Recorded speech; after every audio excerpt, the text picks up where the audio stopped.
tell us why you decided to quit the movement? Basically, I'm embarrassed to be a part of it anymore, and it wasn't a decision I took lightly. It was something I considered, and it's just not something I can be a part of anymore. It's embarrassing, it's a disgrace what's going on, and I'm just not going to be a part of it. Tell us what's embarrassing and what's disgraceful. I think it's embarrassing that things can't be worked out in the party, that the experience and life experience, education of the members in the party doesn't come through to the policy. So, and I think that's a frustration that I've had, and that was a frustration that I had when I was in the party. We had, and in government, we had a great depth of experience in there, but it wasn't used. And what was happening instead? What was going on? Well, the policies were going on and continuing status quo for governing's sake, rather than for governing for the Northern Territory. It was to keep government, not to keep the right things happening all the time in the Northern Territory. So who do you think is running the government? I think government's running the government, but the public's perception is run by the spin doctors. And do you think that's a perception that's accurate? No.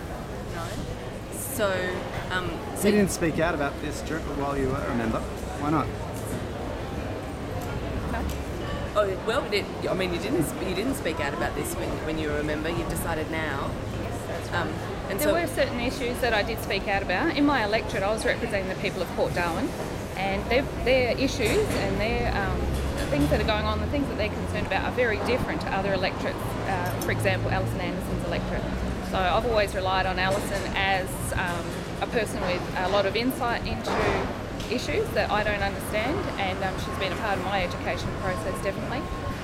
I represent my constituents, and there were several times when I said things that weren't particularly well favoured, and I mean, even sitting in the mall during the election having a coffee with a journalist, I was berated and actually abused by one of the media staff of government, and it just gives you an indication of the pressure that Alison's under at the moment. So I've resigned, I'm not going to be a part of it, and I stand next to her. She's my friend and I believe in what she's doing. She's got a lot of guts. So why did you decide to come out now? But the catalyst was Alison's actions. The catalyst is the whole state of affairs at the moment, including the member for Arafura in, out. I thought that was disgusting, and it just goes to show how desperate it is to keep government, that you would have someone that abandoned, someone that's now come back, just to keep government. Is it worth just doing that? And you've decided to run as an independent if an election is looming, as everyone seems to think it is? If an election is called, then I intend as running as an independent. In which seat? Well, at this point in time, I'm just looking at the different seats, looking at my business experience. I was a small business person before I joined Parliament. I've also been a Territorian. I've been here since I was 9.